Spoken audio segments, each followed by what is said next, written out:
Katraj Kondhwa road येथे रक्तदान शिबिराला उत्स्फूर्त प्रतिसाद। उद्योजक दत्तात्रय सोलंकर यांच्या वाढदिवसानिमित्त उपक्रम।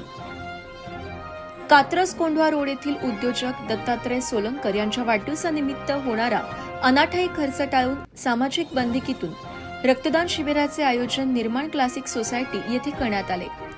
भारतीय ब्लड बँक यांच्या सहकार्यातून घेण्यात आलेल्या रक्तदान शिबिरात सुमारे 104 रक्तदात्यांनी रक्तदान केले।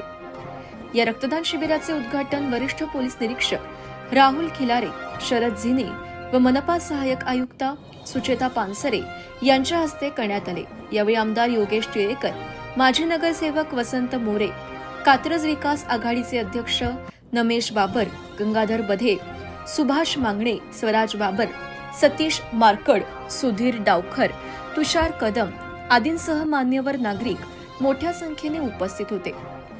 यावेळी स्नेह मेळाव्यात वसंत मोरे व नमेश बाबर यांनी सोलापूर जिल्ह्यातील करमाळा तालुक्यातील रावगाव या छोट्याशा गावातून कात्रज भागात आल्यानंतर एक सर्वसामान्य कामगार ते यशस्वी उद्योजक या 4 दशकाच्या त्यांच्या प्रामाणिक व्यवसायाच्या प्रगतीचे व सामाजिक बांधिलकीतून घडलेल्या उपक्रमाचे कौतुक केले।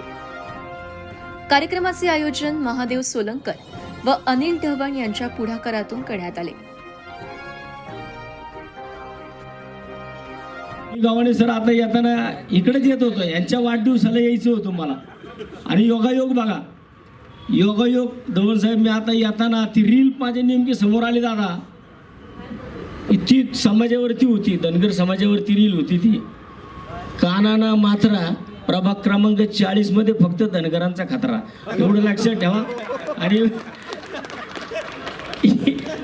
इथं येताना दादा नेमकी रील आली आहे, अरे काय योगायोग असेल तर मला माहित नाही।